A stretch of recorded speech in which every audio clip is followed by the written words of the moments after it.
You know, I just think we've got to get creative, and we're not getting them at a 7:30 information hour. That is absolutely true. So I would be saying student voice, so many opportunities for students to be involved.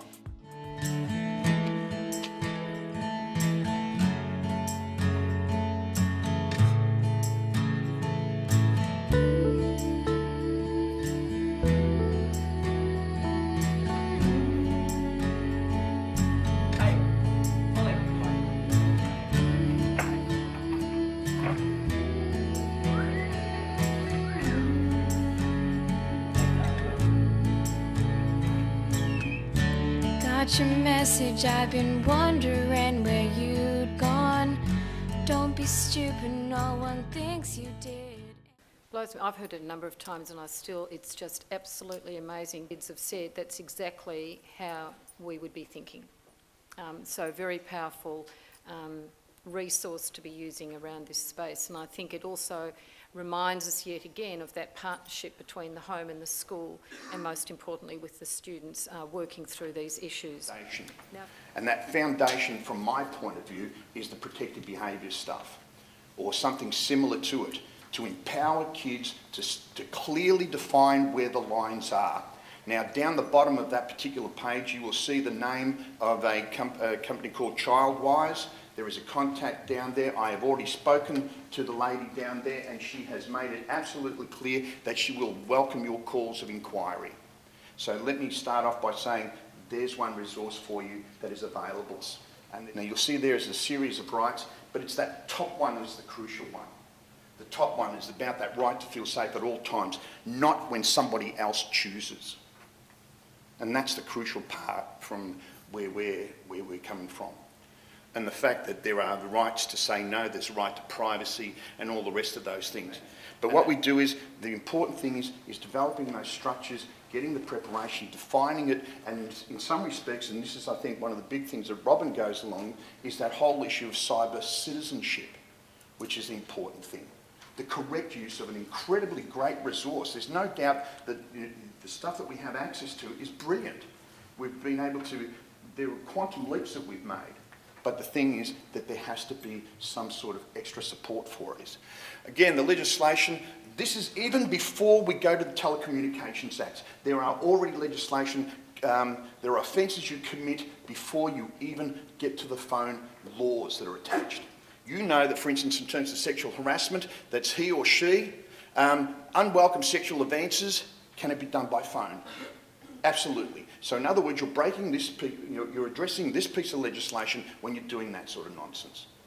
The main role of the AFP and high-tech crime operations is to prevent, disrupt and investigate serious and complex technology-enabled crime. Prevention is a new area for the Australian Federal Police, and with the establishment of high-tech crime operations, and particularly the establishment of my team, we're looking at, because it is such a high volume level crime, how can we actually address this crime from the prevention aspect? How can we actually empower individuals to actually recognise what the risks are online and actually take responsibility for some of their actions? Briefly, what is the focus on prevention? Why should we focus on prevention? Why do we need to do that? The main reason is we need to focus on raising awareness. What are the risks online? What are some of the things that kids can get themselves into trouble with? Do they know ignorance is no excuse for the law? So raising awareness in terms of what the legislation is, what offences they can be charged with, means they can't actually use that as a defence. Our argument is the best defence is education. So empowering individuals to take responsibility for their own actions, knowing what they can do, knowing what it is to be, what offences there are out there, knowing what the risks are and how they can actually protect themselves to create a safe online experience.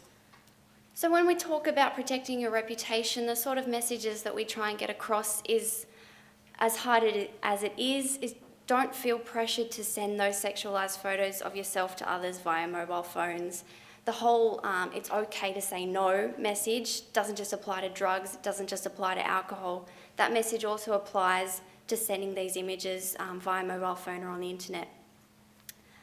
Another little catchphrase we use is that once you create something in a digital environment or digital format, so on your mobile, on a digital camera, Once you create it and then share it, you lose control over who sees it and what they then do with it. So there is no way of controlling that single photo or that single text. Once you've shared it, it's out there and there is no taking it back. Okay, I mentioned before the party scenario. So at a party, filming or photographing others without their knowledge and consent, sending those photos on to others, or having those photos in your possession, any one of those three could be considered an offence. It could be the production, the distribution, or the possession of child pornography. But kids at parties aren't really thinking about the legal consequences for their action. They're thinking, this is funny, everyone's going to laugh at this when I send it around. So we need to somehow reinforce to them that it's not just funny for a day. It's going to be ongoing humiliation for these people involved and ongoing victimisation every time someone sees those images. I don't know if you've ever tried to get a video taken off YouTube. It's difficult. It takes a long time. And by the time it's taken down, people have downloaded it and stored it on their computer anyway, so you haven't deleted it at all. So it's important to emphasise that these things don't just stop. They continue. You can't permanently delete these things once they're created digitally and then shared.